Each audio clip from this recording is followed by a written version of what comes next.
storyteller of the evening. Woodrow, come on up here. Where are you? Yay!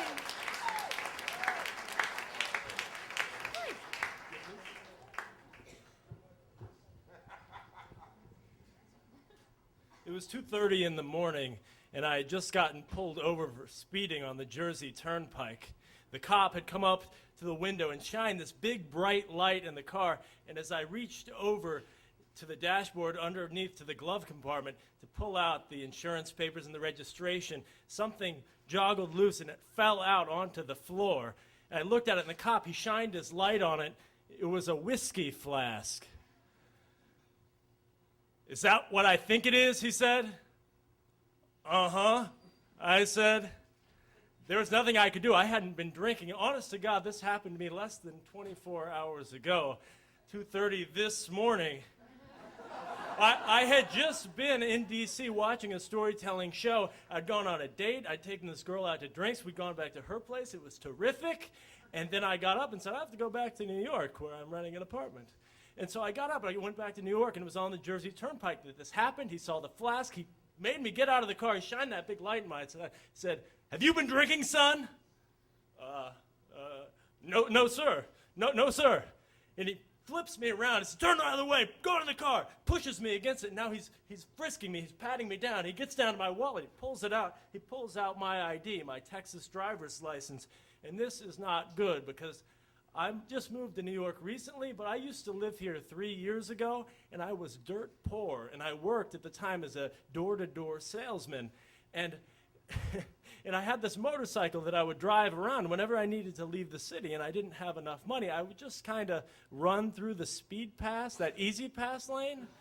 But I didn't have an easy pass, but I was moving back to Texas, so it was no big deal. All the tickets would get sent to that address, and I just, I hadn't been back. I hadn't paid them. But, I'd run that thing like 10, 20, 35 times. I had this huge list of tickets, and I know he's looking at that ID. He's going to take it back to the car, and he's going to enter in that little computer, and then, uh-oh, crap, 35 freaking tickets are going to pop up there, and he thinks I've been drinking, so this is not good. But I learned one thing or two things as a door-to-door salesman. The first being how to sell something. The second being how to deal with cops. Because as a door-to-door salesman, you wouldn't think this, but you have to know how to deal with cops. Because you get sent out to like New Rochelle or Westchester and, ding dong, a housewife doesn't want to see you. They get really mad. And they won't even come to the door. They'll just call the police. And as you're walking door-to-door in the neighborhood, the police show up.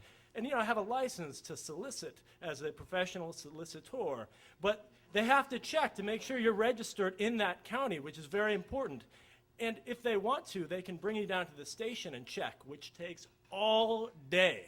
So they teach you in salesman, like if you want to be a door-to-door salesman class, they teach you, okay, you're going to need to know how to talk to a cop. You're going to need to know how to get them to do what you want to do.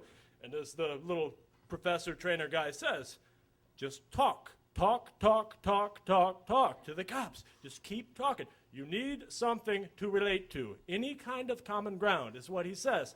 That has never worked for me before, but now I decide that this needs to work for me and fast because he's still patting me down now, and he's going down the one leg, and I need to ask him questions, to talk. But he keeps asking me questions and just like rapid fire shooting, where are you coming from? What are you doing? Have you been drinking tonight? And I'm trying to answer him as quickly as I can. I came from D.C. It was a storytelling show. I went on a date. I live in New York City. I'm just coming back. I have a friend I need to pick up at the airport in the morning, which is half true. But I needed an excuse for why I was driving that late. And he's going through, and he's up into my torso now, going through the arms. Now he's on the other leg, and I'm thinking, I have one leg left, this one leg, and he gets done patting this down. He's going to go back to the car. He's going to do the thing on the computer. He's going to see the 35 frickin' things.